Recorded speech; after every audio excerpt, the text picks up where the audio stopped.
Serendib, origin of the word serendipity meaning happy discovery, is the ancient name for Sri Lanka, the island off the southern tip of India.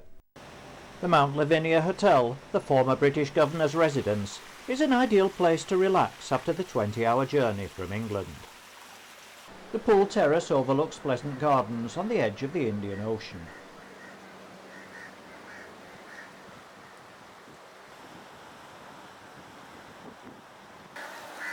From the hotel we could see the skyline of Colombo, the capital of Sri Lanka.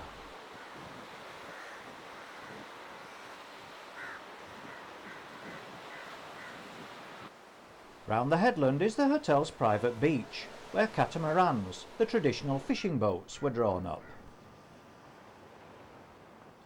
Here there's a small restaurant where we chose our own fresh fish and the way in which it was cooked. Next day, Susanta, known as Sue, our personal guide and chauffeur, picked us up for the start of our tour, which first of all took us through the chaotic outskirts of Colombo, where we saw our first tuk-tuks, the three-wheeled taxis which swamped the island. We drove past the new Parliament building and were soon out in the country. At the side of the road we saw water buffalo and egrets. 70% of Sri Lankans are Buddhist, and shrines are everywhere. People stop to make offerings on their way to work. There were more water buffalo up to their knees in mud alongside paddy fields edged with coconut palms. We passed many schools full of happy smiling children in immaculate white uniforms. Next came a pineapple plantation. At the side of the road was a stall selling fresh pineapples, which were trimmed for us to eat there and then. Ponds filled with water lilies lined the roads, and kingfishers perched on power lines. Some of the ponds contained lotus flowers. This fearsome blade is used to strip copra from coconuts. Sue took us to a stall selling king coconuts. He showed us how to cut off the tops to get at one of the most refreshing drinks there is, at only 8p each. Tourists use a straw, but the experts drink straight from the coconut. The owner's daughter, Chandani Subaratna, looked on fascinated.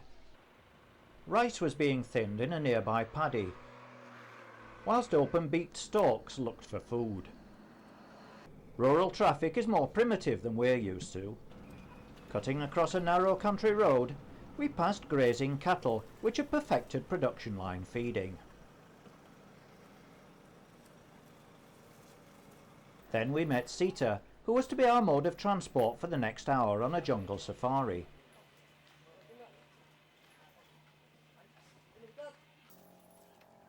It's a good way to get right into the countryside, where you come face to face with wildlife such as this chameleon.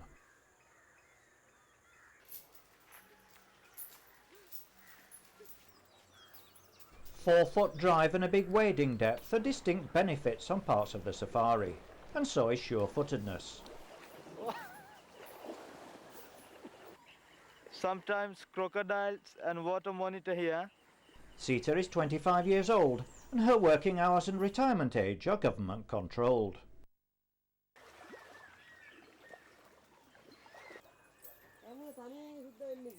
We probably looked this scared when we set off. Sita's reward was lots of bananas. Entering the Siguria National Park, we were met by a welcoming committee at the Hotel Siguria.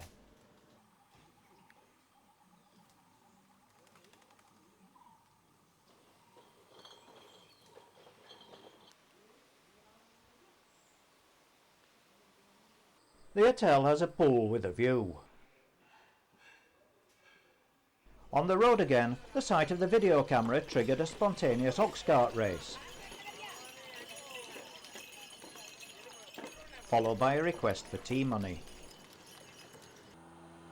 More wildlife, this time a pelican, before our arrival at Anuradhapura, the city which became capital of Sri Lanka in 380 BC.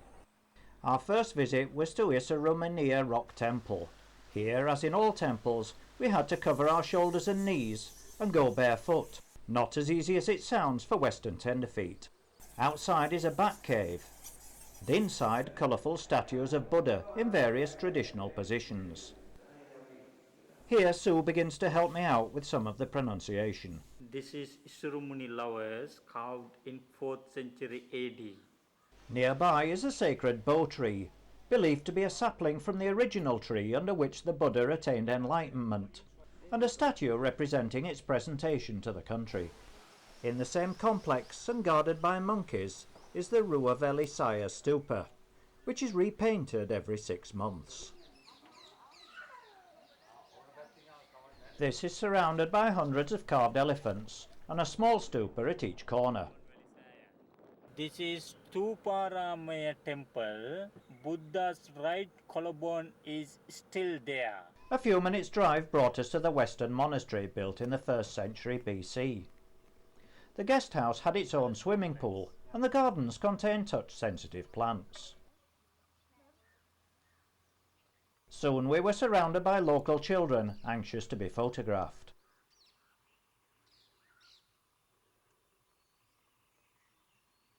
Sue then led us to the moonstone carving, a kind of traditional temple doorstep whose design gradually changed through the centuries.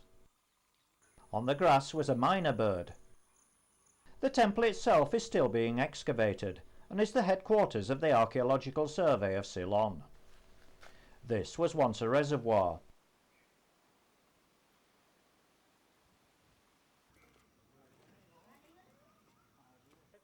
In the dining hall, 5,000 monks were fed daily on rice provided by the king, which was served from this enormous trough. The stupa at Udawalawe is the second tallest in the world at 113 metres. It's made of brick and is currently being renovated, probably using the same methods as when it was originally built in the 1st century BC. Buddhist monks used to meditate sitting on the steps of the twin pools with their feet in the water. Passing a tree full of fruit bats, we saw the mountaintop stupa of Mihintali in the distance. The road back paralleled the mountain range alongside water meadows. Here we saw a large herd of water buffalo and a lady taking her washing to the river. A beautiful shakana bird was swimming amongst the lotus flowers. We drove past the buffalo herd and a local village, and rounding a corner we came across an elephant being bathed. To our delight, it turned out to be Sita, who had taken us on safari. She was clearly equally pleased to see us. 6:30 the following morning found us at the entrance to Siguria Royal Pleasure Gardens, half of which had been excavated and half left for future generations and techniques. They're the oldest surviving gardens in Asia, dating from the 5th century AD, and contain ponds and fountains which are still in working order. Continuing along the Western Ancient Way, we approached the 182-metre high Siguria rock, passing the place where monks meditated and going through the rock arch. Then we caught sight of where we had to go.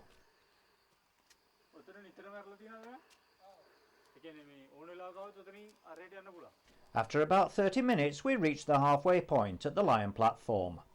These giant paws are all that remain of a huge stone lion which used to guard the entrance to King Kasapa's mighty rock fortress. Another look at the gardens before tackling the metal staircase clinging to the rock face.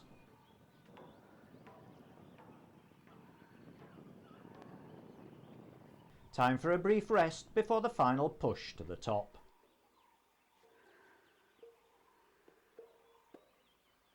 Here the king built his palace in the sky. From here there are views to Kandy and Dambulla. Some of the ruins still remain.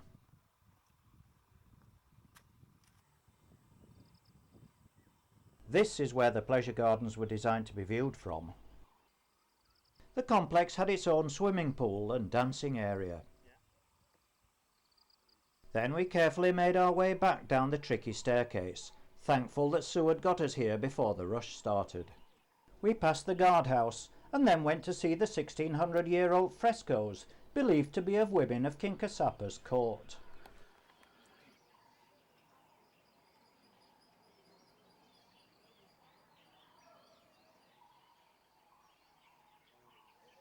The descent ends at Cobra Rock. We then returned to the hotel for a well-deserved breakfast.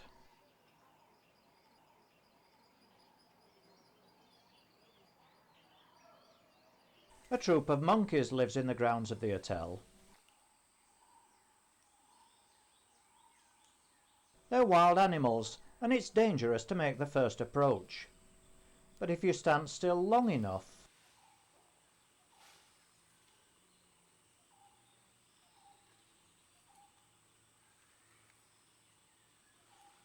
monkeys spend a lot of time grooming other members of the group. What this says about me, I'm not too sure.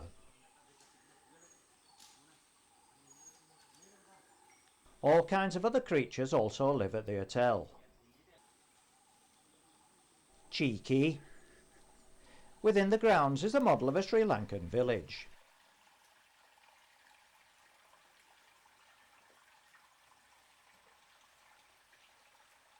It comes complete with paddy field.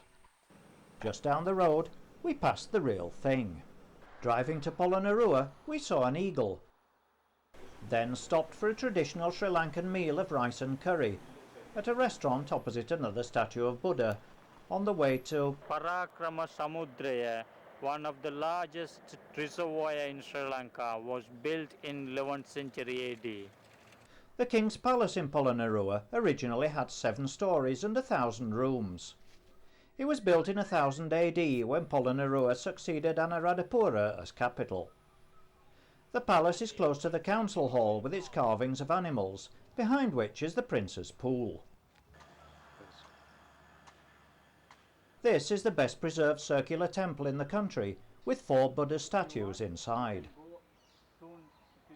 The ancient city was designated a World Heritage Site in 1982. One of the temples seems to be in the Thai style. This series of temples were the first, second and third homes of the Buddha's tooth.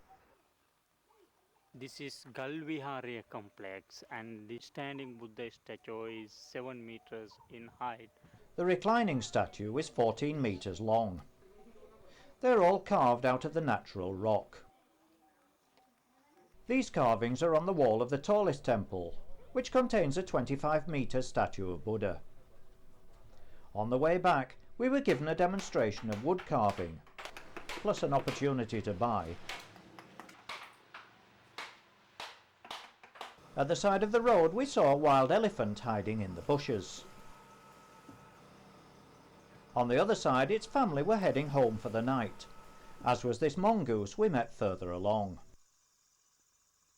Having left Siguria, our first stop of the morning was at Dambulla, where a modern giant Buddha statue sits atop the Golden Temple Museum, whose entrance is based on the lion platform at Siguria Rock.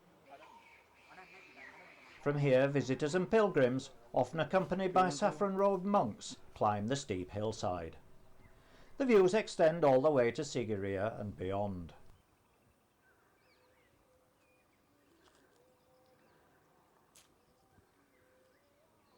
The lily pond marks the entrance to the rock cave temple built by King Welligama in the 1st century BC. Natural caves have been enlarged, and over 150 Buddha statues carved out of the rock and encased in plaster. They and 2,000 square metres of walls and ceilings have been ornately painted. As with so many of the historic sites, Dambulla has its monkey population. Heading back down the hill, we continued to a spice garden. Here we were shown cocoa trees on which the pods are allowed to ripen before being opened to extract the seeds from which chocolate and cocoa are made. Delicious.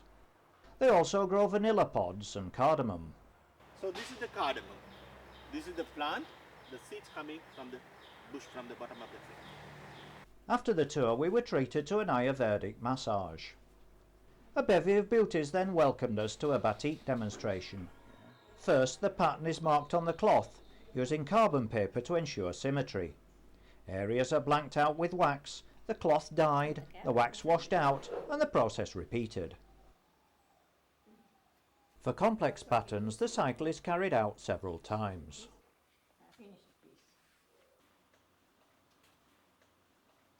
In the early evening we arrived at Kandy. Here we visited the sacred temple of the tooth, the most venerated of all Buddhist shrines in the country and said to contain a tooth of the Buddha. Inside, it's ornately decorated with golden lotus flowers on the ceiling. The temple contains many golden statues of Buddha.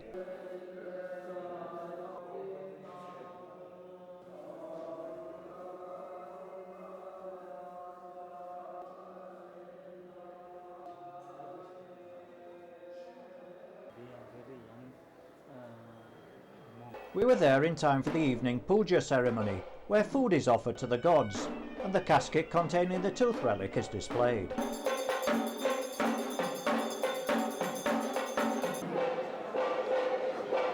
After breakfast next day, we went to the Elephant Orphanage at Pinniwala, a wonderful project to help injured or abandoned elephants of all ages.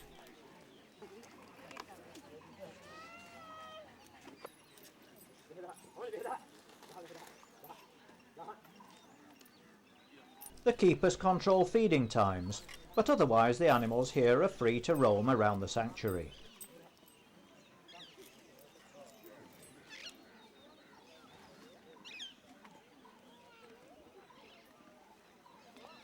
Some have been severely injured, such as this tusker which was shot in the eye and blinded, and an adolescent which had been caught in a trap and lost part of a leg. There's always plenty of labour around should any little jobs need doing. The orphan babies are not yet able to feed themselves. Controlling dozens of trunk muscles takes quite a bit of practice. Fortunately, the keepers give them regular feeds of milk.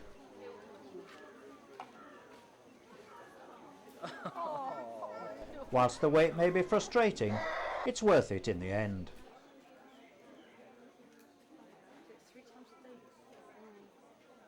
We then made our way down to a riverside cafe for a drink. Shortly afterwards, the residents of the orphanage came down for their twice daily bath.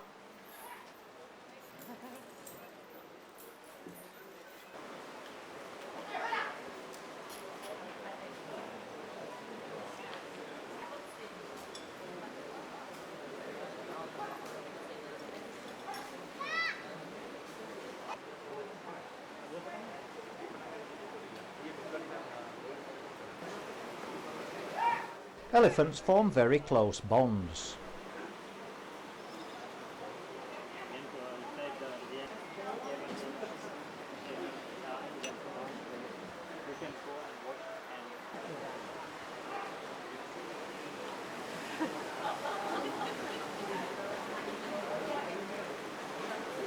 Returning to Kandy, we stopped to see the fruit and vegetable stalls, where sweet corn was being sold ready cooked. It's not just the elephants who bathe in the river. It's very common practice for the local population to do the same, here watched over by fruit bats on the Mahaweli River, the longest in Sri Lanka. The houses may not have bathrooms, but they certainly have lush gardens. Kandy was the Sri Lankan capital from 1592 to 1815. And was one of the last areas to be annexed by Britain as part of colonial Ceylon. We returned to the Topaz Hotel for our first half-day relaxation since we arrived on the island a week before.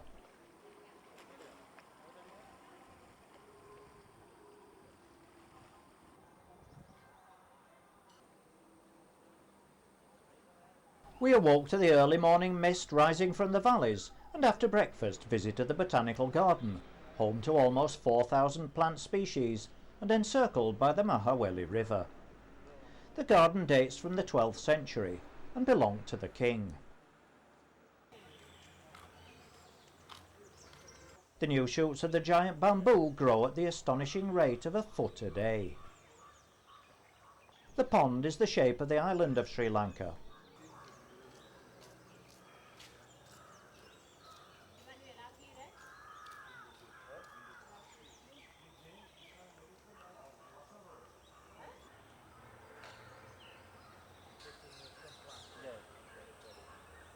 If you want to know which way the wind blows, just look at the Pine Avenue. When Lord Mountbatten was governor, he lived in this bungalow in the gardens. The Mahaweli isn't just used for washing elephants and people, but also clothes and buses. Oh, see, take this one. Sue got a bit overexcited about the fruit bats. This is called the cannonball tree. An avenue of royal palms leads to a more formal part of the gardens.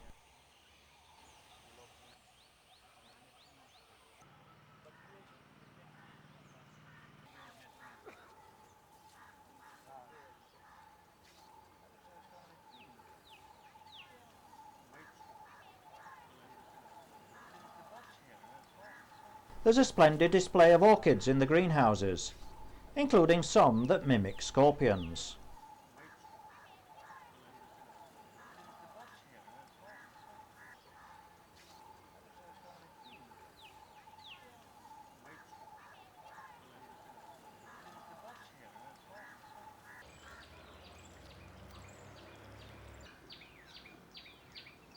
We were looking for red bananas for our snack today as we began our climb into the high country where tea is grown. Many of the factories give tours. First, warm air is blown through a layer of leaves to remove half the moisture content. The part-dried leaves are broken down by a roller and placed on a slab to ferment for a couple of hours. Then the tea is dried and sorted into different sizes. Larger leaves are used for loose tea and dust for tea bags. Then there's a tasting before an opportunity to buy.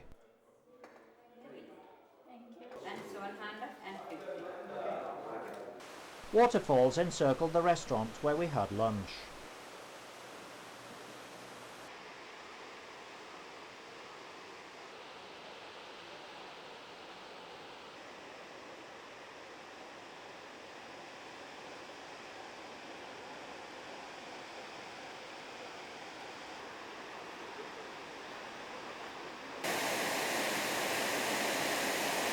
Then we continued upwards to the area known as Little England, with its almost British houses, climate and crops. Much less British was the Hindu temple, here because most of the original workers on the tea plantations were brought in from India.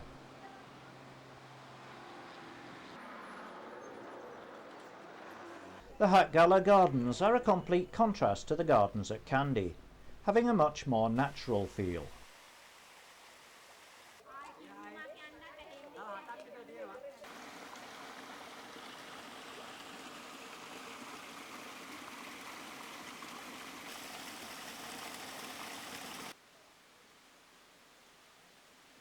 We spent the night at the Grand Hotel in Nuwara Eliya, the former hill residence of the British governor.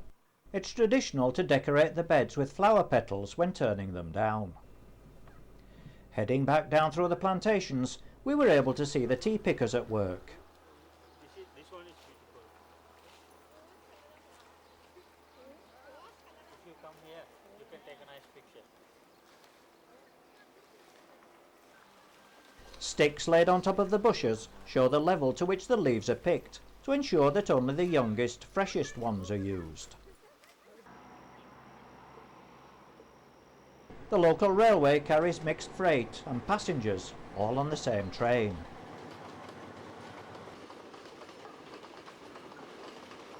The hills and valleys contain numerous waterfalls, such as this one here at St. Clair.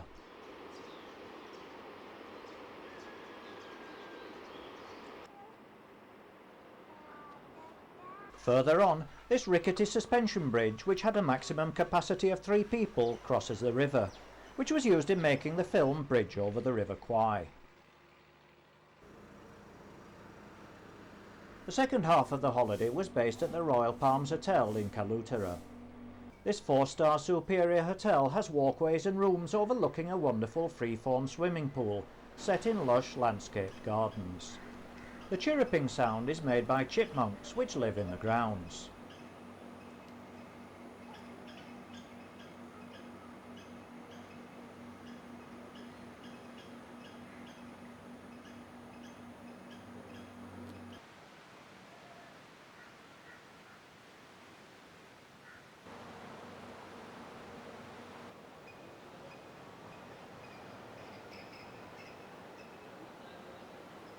The railway line between Colombo and Galle runs behind the hotel. The air conditioning system consisted of opening the windows or hanging out of the doors. At the other side of the track is the village of Kalutara North, with its cafes and jewellery shops selling local gemstones. A small creek runs through the village. We met a young man called Ranjit, who climbed a tree in his grandmother's garden to get us a king coconut, since we were beginning to show withdrawal symptoms.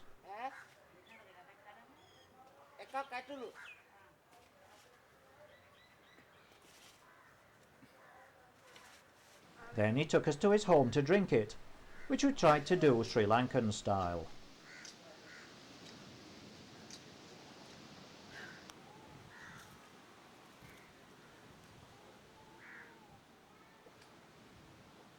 We then walked back along the palm-fringed beach to the hotel.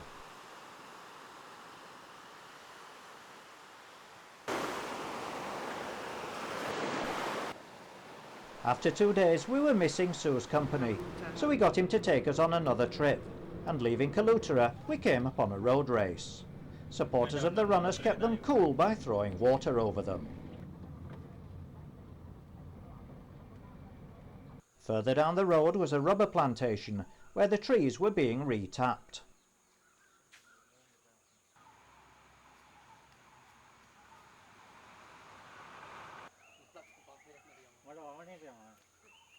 Ratnapura is the centre of gemstone mining, where sapphires of many colours are found, along with other precious stones. The ground was being broken for a new shaft, alongside an established mine. Passing a roadside shrine, we made our by now regular king coconut stop.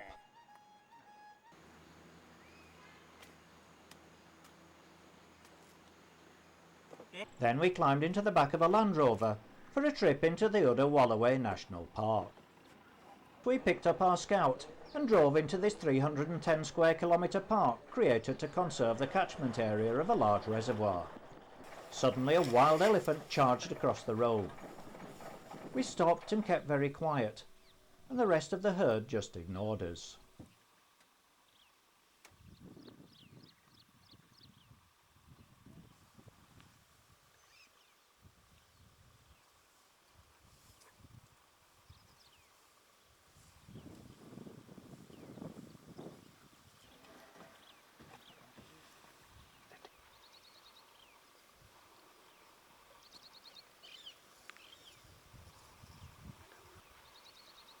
Finally, sniffing the air, the herd moved on.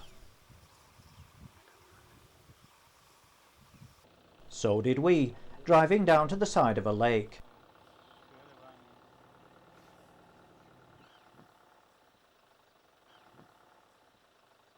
Here we found a herd of water buffalo. One of them clearly wanted to be a movie star. Wherever you find buffalo, you also find egrets. In the trees we saw parakeets, and on the ground iguanas and peacocks.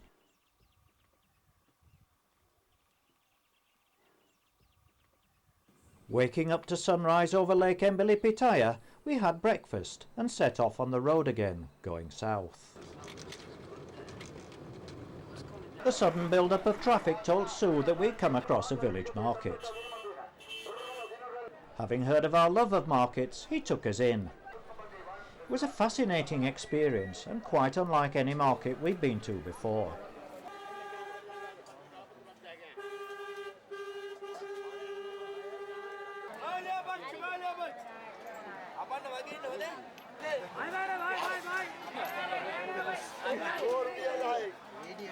Much of the produce was new to us, and the more familiar things, like chilies, were in huge quantities.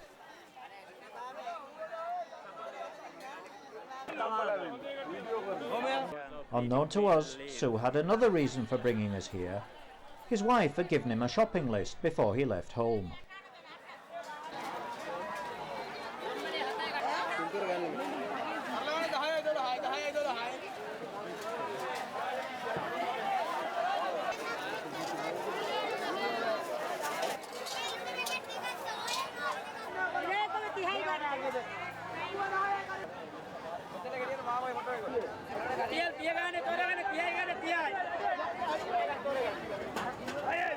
All sorts of transport were used to get the purchasers home. We passed a small lake surrounded by palms, where heron and terns live, before arriving on the south coast. We took a short walk, then it was time for refreshments again, this time fresh mango.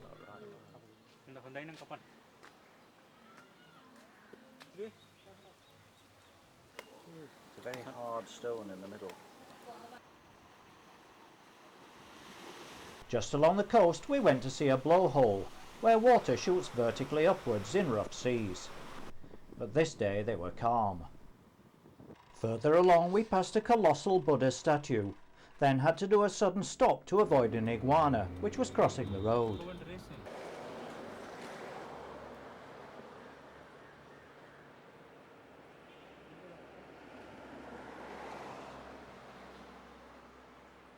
Welligama is a small fishing village. Most of the fish is caught from boats, but traditional rod and line fishermen still operate from stilts several metres out into the ocean. Galle was an important port when Sri Lanka was occupied by Portugal and later by the Dutch. Next we went by boat out into the coral reef.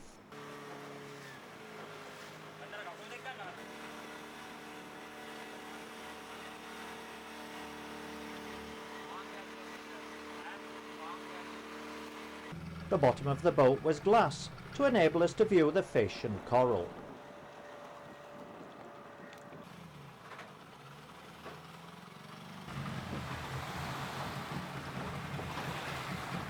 Oh, it's here, Chris.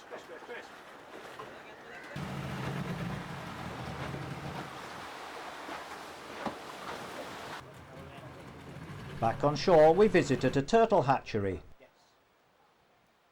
Here eggs found on the beach are hatched, the babies kept for 2 to 3 days, then released into the ocean. It's also a sanctuary for injured turtles, including this one with a missing leg, and for albinos, which, not having camouflage, would be unable to survive in the wild. They have very sensitive shells and love nothing more than being tickled. Then it was back to the hotel in Kalutara for a couple of days' relaxation, surrounded by chipmunks.